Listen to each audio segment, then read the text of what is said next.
আমরা সবাই ছাদে উঠেছি আজকের আমার বাড়ির। এই দেখো, এটা আমার বোন, কেমন বলো। আর আজকে আমরা বাড়ির ছাদে উঠেছি, তো তোমাদের প্রাকৃতিক দৃশ্যটা দেখাবো। আমাদের বাড়ির এখানে আমাদের ছাদটা দেখো কেমন, বলো বন্ধুরা। আজকের আমি ভিডিও করতে ছাদে উঠেছিলাম। বলো কেমন লাগছে, আমি সেজেছি, ভালো লাগছে কি বলো। আচ্ছা দেখো তো কেমন লাগছে আমাকে। এই বন্ধুরা, এই দেখো বন্ধুরা, আজকে ছাদে উঠেছি, কেমন লাগছে বলো আমাকে, বলো দেখি। আমার চুলটা দেখেছো কত সুন্দর। হ্যাঁ, আমি কিন্তু একদমই শাড়ি করতে পারি না। কেমন লাগছে বলো আগে।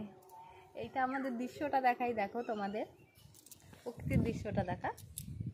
এই যে বোন আর আমি ভিডিও করতে এসেছিলাম ছাদে। আজকে অনেক বৃষ্টি হয়েছিল আমাদের এখানে। তারপরে দেখো বন্ধুরা, আমার বোন কিন্তু পড়াশুনো করে, ভিডিও বানাতে পারে না।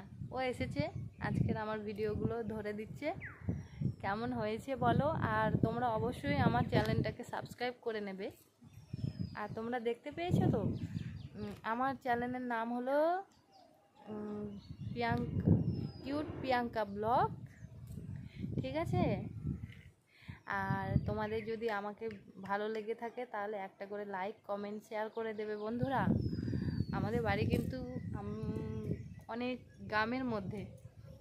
এটা হলো কাকদ্বীপ এরিয়া,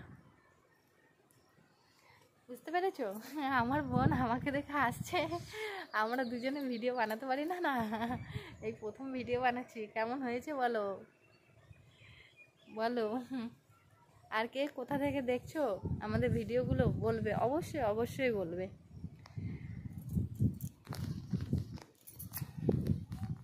ছোট্ট ছোট্ট ছোট্ট জামা বেশ ছিল, গাল টিপে আদর খাওয়া বেশ ছিল, যেদিন থেকে আমার বোন পালিয়ে যাওয়ার বাহানা, শুধু ওর কাছে দেখবে, যত বাহানা ওর কাছে। আমরা দুজন ছাদে আসি, ভিডিও বানাই, চলে যাই, নিচে যাই। একদিন তোমাদের আমাদের বাড়িটা পুরো ঘুরে দেখাবো বন্ধুরা। আচ্ছা।